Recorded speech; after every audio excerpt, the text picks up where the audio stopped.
Let's talk about this bad bitch right here. Grolnok the Omnivore is a 4-mana 3/3 ugly ass big boy who just wants to fuck shit up with the frog homies. He was once an egg laid by the Gitrog monster that got magically magicked by an Innistrad cult trying to force their messiah into existence ahead of schedule. Look at the mouth on that man! He can fit your entire deck in his mouth, and when you want it back, he'll just open up and let you reach in. His first ability makes your library be in the graveyard. Wait, why would I want that? His second ability makes all the cool permanents you milled get exiled with some weird counters on them. Wait, why would I do that? Well, it's because his third ability gives you access to an exponentially expanding pile of stupidly Simic combo pieces spreading like mold in a place I call the Croak Zone. Let's get the boring shit out of the way first. Phase 0, the boring shit.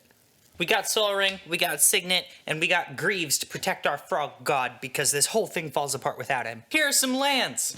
They're mostly normal. Phase 1, bury the library. So the obvious thing is frogs, right? The commander says frogs, we bring frogs. Frog Hemoth is a stack of muscles that gets you those mills immediately. Spore Frog can let you swing for the triggers without caring who's got the profitable blocks. One time it saved me from a torrent of tokens all drunk off the Jetmir juice careening towards me with their swords in their hands and my corpse on their vision boards. That's it. That's all the frogs. Grolnok, and these two. I do have a small batch of changelings in here. Amoeboid, Moth Dust, and Bloodline Pretender. Maskwood Nexus makes everything be... What, you need a smoke break? You think your job's the hard part? This bitch. Maskwood Nexus makes everything be everything. But it's not really the frogs I'm interested in. It's the advisors. Because... Persistent Petitioners. Human Advisor. Pay 1, tap, target player mills 1. Tap 12, untapped advisor, target player mills 12. A deck can have any number of cards named Persistent Petitioners. 15 is a number. These are some of my favorite words in Magic. I've already built Relentless Rats, and Dragon's Approach is definitely happening. My mouse is here so I can scroll through my script. Reflections of Lityara is in here to make the petitioners persist even persistentier. I have Seedborn Muse helping me mill 48 cards a cycle, and I have a backup Muse. Some of these things mill me out on their own. Crawling Infestation is cool. Circle of the Land Druid is, like, fine. And Mirror Mad Phantasm is fucking crazy. Have you seen this card? You shuffle the boy into your library. Then you go find him again, and wherever he lands, your deck is cleft in twain at that point, with the top chunk falling into the aforementioned mouth. Oh shit, I flipped him over. I gotta find him again and put him on the set. If all that somehow fails to bring me a full combo, I can use Expedition Map to go get abusable lands, Vanifar to get the creatures, because who doesn't want a Birthing Pod that dies to Doomblade, and this super funky little creep, Momir Vig, who staples Vampiric Tutors, and Card Advantage, and Demonic Tutors onto your already totally not broken Simic bodies. Abundance is here to smooth out the rare actual draws and save you if you fuck up your win condition. We'll get to that. Finally, if we're gonna have fucking 25 lands ready to drop all the time, we should probably Azusa. Phase 2, to infinity or bust. My favorite way to go infinite here is Landfall, because I'm a green pill degenerate. Seriously, bitch, again? The combo goes like this. First we use Sakura Tribe Scout, or this handy backup, to play a bounce land. Usually Simic Growth Chamber, but I have a backup. Retreat to Coral Helm, seize the land, and untaps Tribe Scout. Growth Chamber bounces itself to hand, and we do it again. And then we do it again. And then we do it again. This process can spit out infinite mana if we have a Amulet of Vigor or a Lotus Cobra in play, but we can still get infinite mana like a normal people. If your Elysian Caryatid is fully online, you can liberate it from reality and tap, untap, tap, tap, untap, tap it, making mana until the actual frog Jesus comes back to get us. Obviously, both of these guys have backups. This guy can only make infinite green though, no blue. Lightning Greaves can make all this shit happen a turn sooner.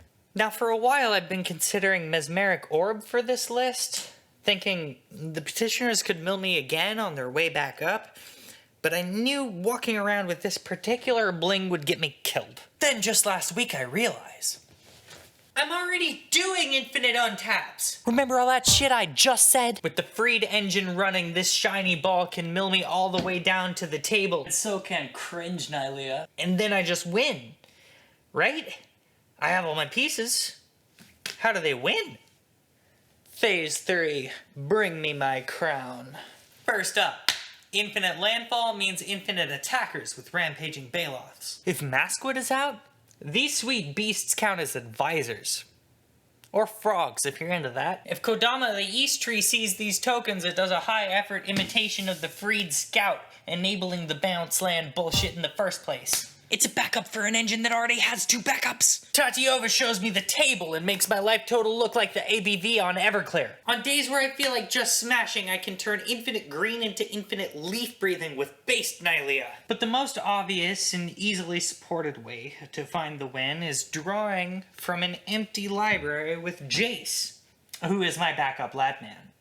If I have one of these ready to go, then Leveler can just obliterate my whole library in one go. That's so fucking funny. So fucking funny.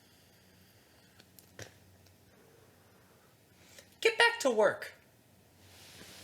My roommate just got back with a bunch of groceries. We gotta put those away real quick.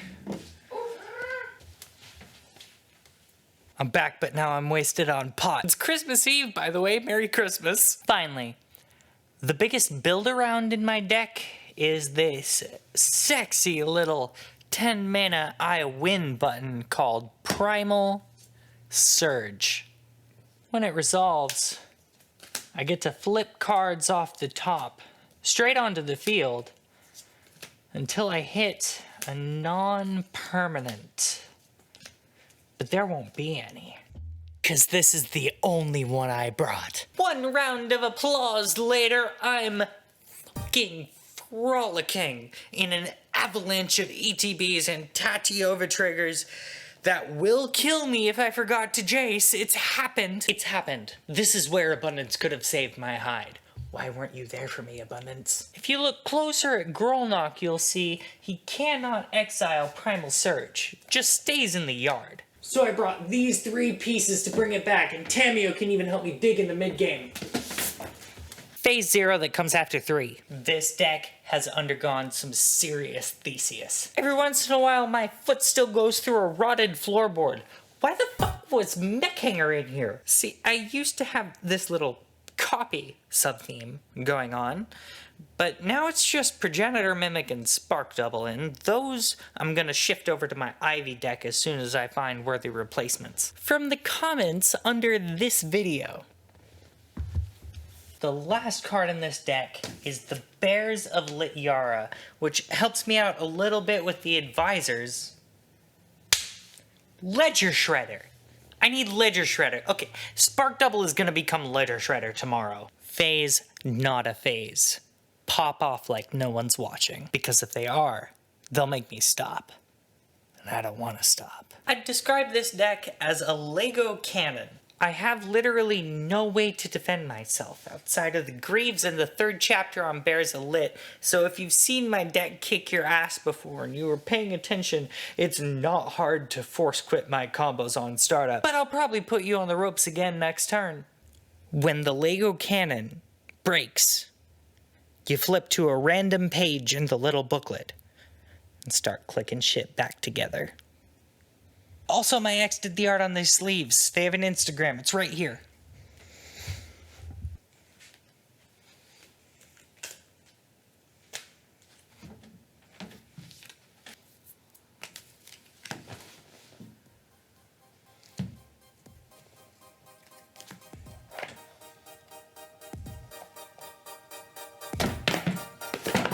Infinity out of 10. This deck sucks.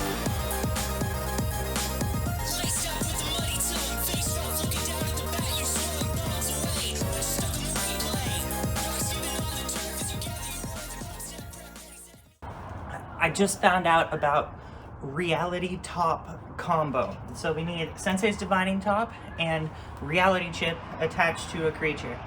You activate the top, you draw the card, put it on top of your library, you put the top back on top, and then with Reality Chip attached to something, you can play it right off the top of your library, and then hit it again, draw the card, put it back.